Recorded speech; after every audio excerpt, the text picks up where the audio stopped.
Hello everyone, this is Mrs. McTutor. Today I want to talk about the ELA Regents Part 2, the argument essay. Now let me just be clear about one thing.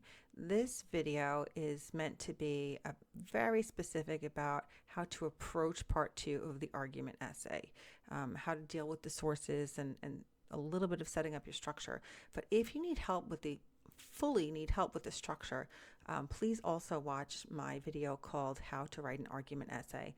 I will link it at the end of this video, so hopefully it goes directly to that one. But that will help you very much with the structure and everything that goes into each one of your paragraphs. So in my classroom, I put this video or lesson with that one. So part 2, the argument essay, goes with how to write an argument essay. All right. The overview. When you're sitting there doing the actual Regents exam, you will read 4 sources, write an argument essay, including information from at least 3 sources. You are not allowed to include any outside information. You will include in-text citations, and you will certainly have to include a counterclaim and rebuttal. So let's look at some ways to approach the writing in the argument.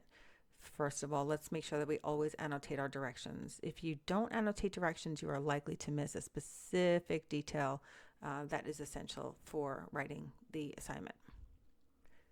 Now, for an argument, you certainly want to try to understand both sides of the issue. You might already have an opinion on the topic that they give you, but try to put that aside and just look at the information as it's presented to you.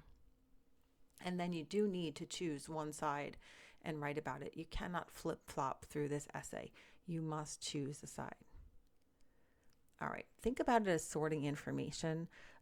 Occasionally we've had years where a difficult topic kind of came along. It was a little bit difficult for students to understand and the sources were a little bit more challenging. That doesn't happen very often, but if that were to happen, you're just not going to panic and you're just going to think, I need to sort the information. So you're just looking for pro and con information that you can put together in an essay. Okay, so don't ever panic if it's a challenging one. Visual sorting, I like to call it. I'm a visual person. I know many of my students are. And in my classroom, we use highlighters, colored highlighters, and we tend to try to use green and orange for argument sources. So anytime we're reading our sources, we're keeping these highlighters out. And when we see information on the pro side of the issue, we highlight in green.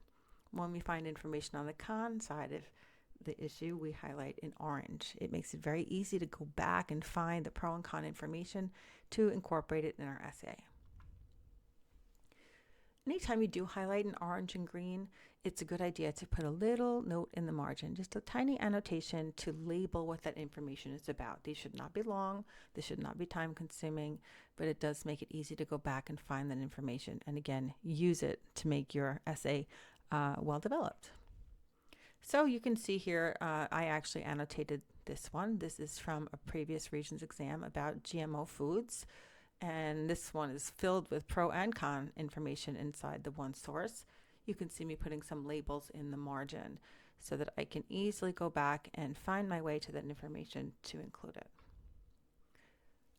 I'm a fan of pro-con lists. You certainly are not required to make a pro-con list. I do make it optional in my classroom, and I have a lot of students who do decide to make a pro-con list.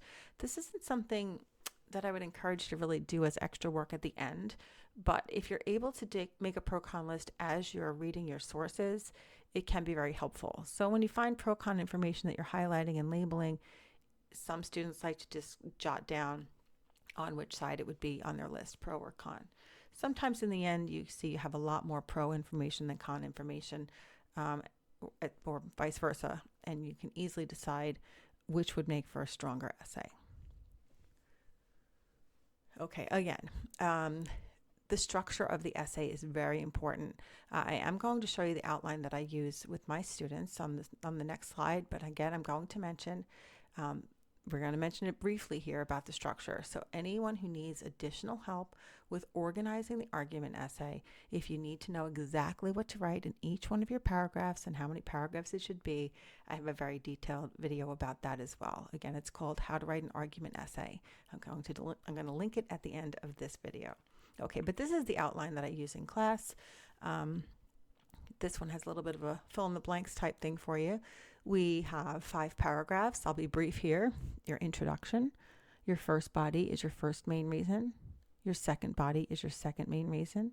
Your third body is your counterclaim rebuttal. And then, of course, your 5th paragraph would be your conclusion. Again, I go over this very much in depth in my other video. All right, when it does come time to write that essay, please make sure that you're writing in your own words. You don't want to just string together quotes that you find in the text. You want to have your voice present. So it's a good idea for you to make the statements based on the information that you learned in the text, but you're making the statements and then supporting what you're saying with evidence from the text. That will get you the higher grade for sure. Make sure you're including information from at least 3 sources as stated in the directions. Make sure you include some quotes, but be careful not to overquote. You want to make sure you are explaining. And you will need to include the counterclaim and rebuttal. Again, this is gone over very clearly in my other video. If you're not sure about counterclaim and rebuttal, please watch the other video. Make sure that you are including your in-text citations according to the directions. For instance, source 2, line 15, you might have source 3 graphic. There are other ways to cite sources which you are allowed to use, but in general, they do list source 2, line 15 or source 4 graphic. A note about sources on the Regents exam.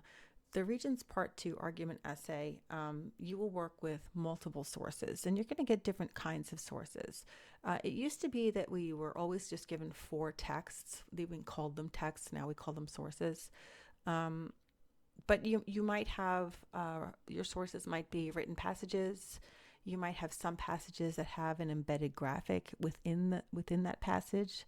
And you might even have a standalone infographic. So it's possible that you'll have 3 written passages, and then the last one maybe doesn't even have text within it. It might just be a standalone infographic. And do not ignore those graphics or infographics. They have a lot of valuable, powerful information in there, which you can incorporate very nicely into your essay. Regardless of the format, students are going to use the same strategies. Make sure you're annotating for pro and con. Make sure you're sorting your evidence and citing your sources according to the directions. Okay, so now let's give it a try. Why don't you take out your Regents Part 2? And you will definitely start by annotating those directions. And then you can go ahead and annotate the 4 sources.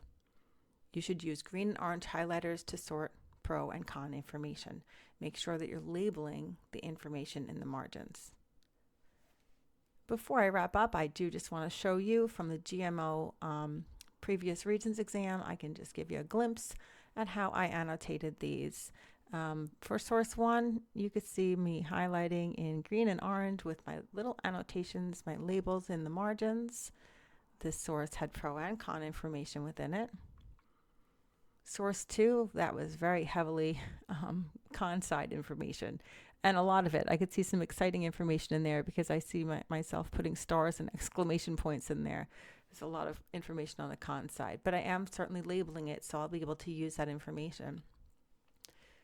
For source 3 on the GMO Regents exam, this was also a mixed one. You see how orange and green highlight throughout, and my notes in the margin. And source 4, this one was definitely leaning toward the pro side. You sometimes see that. Sometimes it's a blend. Sometimes it's leaning toward one side or the other. Again, notice the notes in the margin. That makes my essays very easy to write, so I can write in a very well-supported way, but without a lot of additional effort. I am a fan of the pro-con list. I did not go back and make the pro-con list. I wrote this as I was reading the text, just kind of keeping track of the different sides of information. And then in the end, I look it over and decide which would be my 2 big reasons if I were to do the pro side, which would be my 2 big reasons if I were to choose the con side. Okay, so that's how I go about approaching the Regents exam for part 2, the argument essay.